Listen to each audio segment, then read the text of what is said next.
Hello again.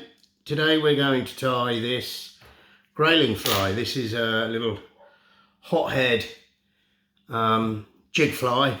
It's a very basic nymph. Really good for grayling, these are at this time of year in the rivers.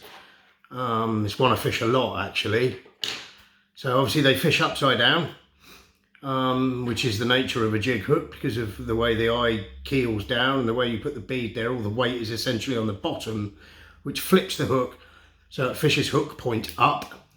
It stops you getting snagged so much at the bottom of the river, and I catch a lot of grayling on this fly actually. It's really simple to tie, which a lot of the flies I tie, I try and make them simple. And like I've said before, often the simple ones are the best ones. But let's take this one out the vise. The hook I'm using is actually a hook by Hens, and it's a size 14. I think the model number is an HJ120. But it's a good hook. It's I catch a lot of fish on it. I've never really had any problems with these hooks. So we shall start going. Thread is a UTC Ultra in olive. I'm just going to put a touch of wax on, and there's a 3mm fluorescent red tungsten bead on there, and I'm just going to start by locking the bead in place with turns of thread, and then I'm going to run the thread down till I'm opposite the barb. Tail I just use, this is just an Indian cock cape in ginger, and I just pick out one of the bigger feathers, and I'm going to pull the barbs. If I pull them 90 degrees from the stem, let's take away this rubbish for you at the bottom. If I pull the fibres here 90 degrees from the stem, the tips will all line up, and I don't know how many I use. I don't count them. I just take a decent pinch. I don't mind going a bit heavy on the tails, especially when I'm using like hackle fibres for the tail. And now I want the tail to be about the length of the hook. I quite like long tails on these. I find it helps to stabilise them slightly in the water. And there we go. And I'm gonna bring it up, try and keep them on the top of the hook. And we're gonna come in and, oops, move the bead out of the way. We're gonna come in and trim. Okay. And now I'm gonna make sure I've got some wax on the thread. And I'm going to come in with a gold wire.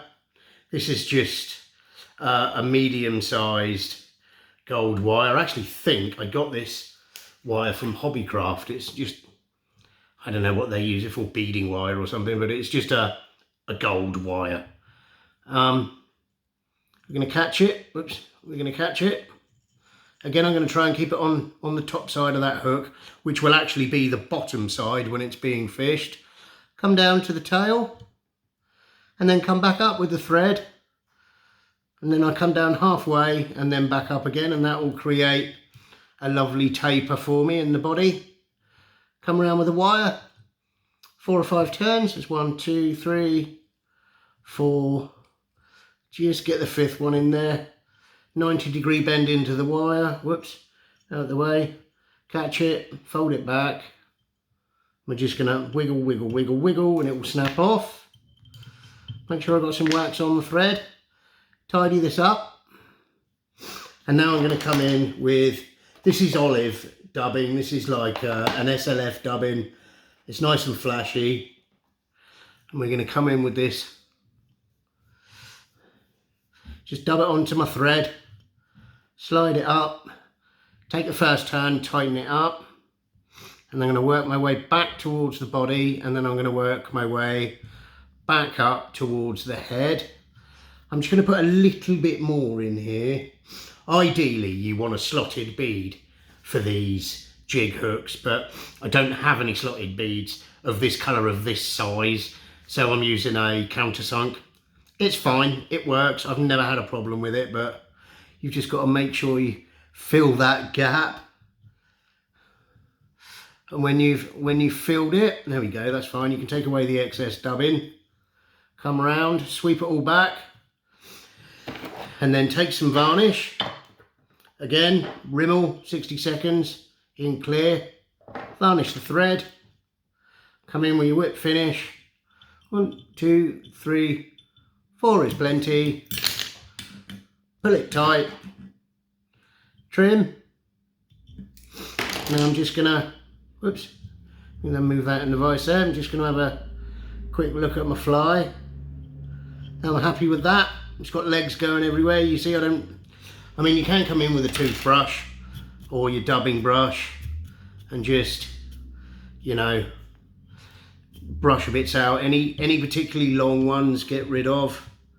But I like it to be all sort of scruffy and leggy, and that's it, literally. That took, you know, literally a couple of minutes. You can tie these. You can fill a box of these up very quickly, and they work. They work very well. So I hope you enjoyed that. If you've not subscribed to the channel, then please subscribe to the channel.